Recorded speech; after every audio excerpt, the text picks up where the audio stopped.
कहानी नीरू की है। पंजाब की नीरू की शादी दिल्ली के राहुल से होती है। दिल्ली कितना बड़ा शहर है ना, लेकिन आप लोगों का घर तो बहुत छोटा है। हमारे पंजाब में तो ये बड़े बड़े घर होते हैं कि मजा ही आ जाता है। कोई बात नहीं नीरू, मैं भी तुम्हारे लिए बहुत बड़ा मकान बनाऊंगा बहुत जल्दी। नीरू के पिता जहाँ पंजाब के जाने माने व्यापारी थे, वहीं उसका पति राहुल दिल्ली में एक सिंपल नौकरी करता था। माँ, यहाँ तो घी मक्खन इतना महंगा है कि क्या बताऊं। मैं तो तरस ही जाती हूँ घी खाने के लिए। नीरू की माँ को ये सुनकर बहुत दुख होता है। मेरी बेटी को घी नसीब नहीं हो रहा है और ये बहू यहाँ बैठकर घी में शक्कर डाल रही है।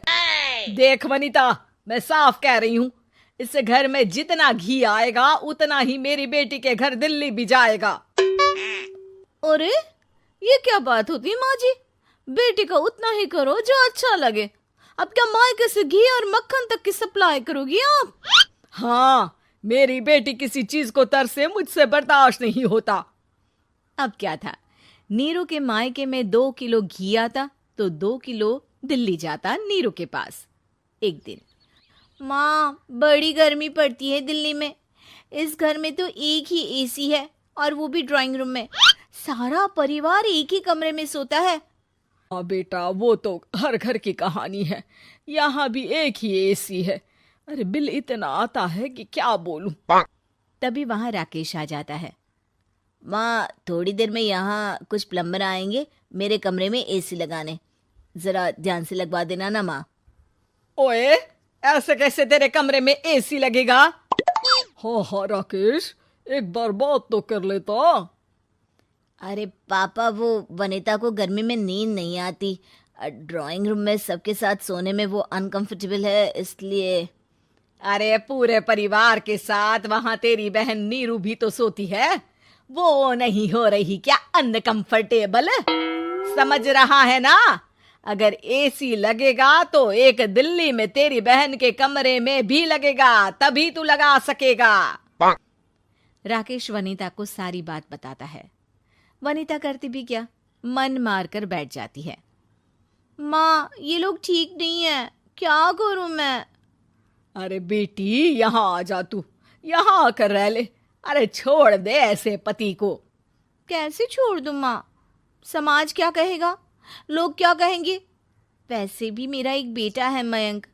अरे हटा बेटा, तेरी उम्र ही क्या है, इतनी परेशान रहेगी तो काम कैसे चलेगा। खैर, बात आई गई हो जाती है। माँ को लगता है कि नीरू ठीक है, तो वहीं नीरू के मन में एक ही लाइन चल रही होती है, यहाँ आजा। माँ ने तो बोल ही दिया है कि यहाँ आजा। बस मयंक थोड़ा सा बड़ा हो जाए, इन गरीबों को छोड़कर मैं वापस माँ के पास ही चली जाऊंगी।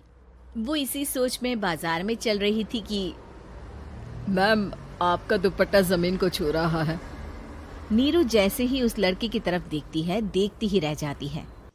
हाय रे, कितना सुंदर लड़का है ये। अब क्या हुआ? मैंने कहा आपका दुपट्टा। तो खुद ही उठाकर दे दो ना। लड़का समझ जाता है कि नीरू उस पर फिदा हो चुकी है। वो उससे उसका नंबर लेकर चला जाता है।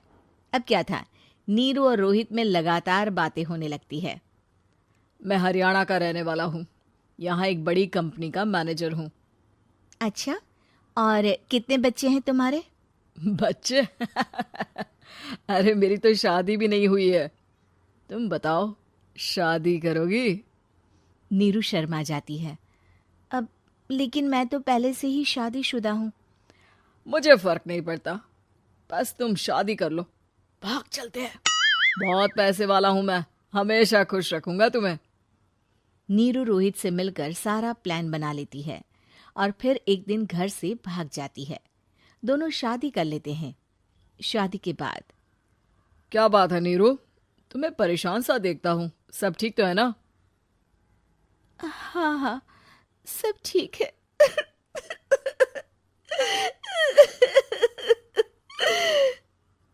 ये कहते कहते ही वो रोने लगती है। अरे क्या हो गया, रो क्यों रही हो? मैंने तुमसे एक बात छुपाई है। और वही बात अब मुझे परेशान कर रही है। रोहित, मेरा एक बेटा भी है, उसका नाम मयंक है। क्या बात कर रही हो? ये तुमने मुझे पहले क्यों नहीं बताया? देखो नीरू, मेरी माँ को मैंने ये नहीं बताया है कि तुम शादीशुदा हो। बच्चा मैं मैनेज नहीं कर पाऊंगा। नीरू को समझ में नहीं आता कि वो क्या करे। तुम उस बच्चे को अपनी माँ को क्यों नहीं दे देती? नीरू चुपके से माँ को फोन करती है। माँ, क्या मयंक को तुम रख सकती हो? बेटा, मैं राकेश के साथ बात करती हूँ। आखिर घर का बेटा वही है, जो वो बोलेगा। वैसे भी बेटा, तूने जो किया है ना, उसके बाद से पूरा घर तेरी बुराई कर रहा है। मैं भी अब किसी से तेरे लिए लड़ नहीं सकती।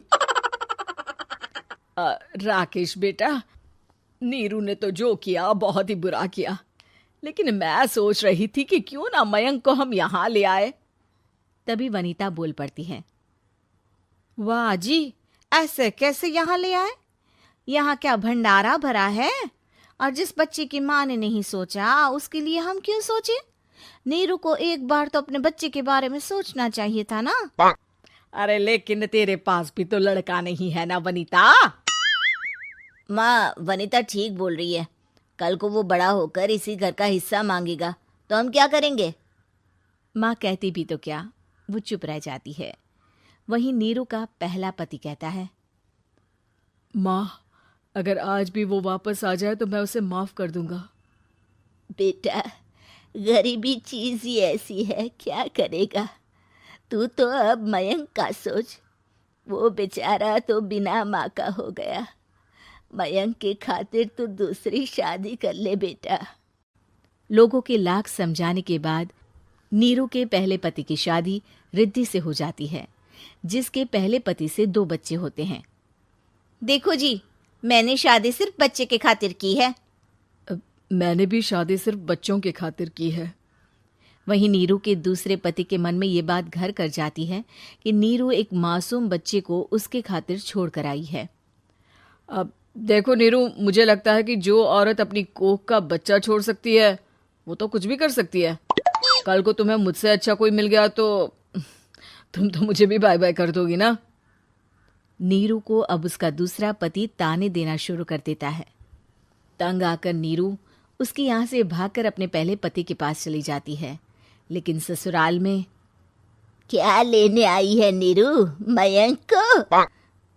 नहीं नहीं सासू माँ, मुझसे गलती हो गई, मुझे माफ कर दीजिए। नीरू, अब वक्त खत्म हो गया है, मेरी शादी हो चुकी है। तो छोड़ दो ना उसे, हमारा बच्चा है। मैं आपको अपनी माँ नहीं मानता, मेरी नहीं मान तो बात अच्छी है। नीरू मयंक की बात सुनकर समझ जाती है कि उसके पास अब न आसमान रहा ना ही जमीन।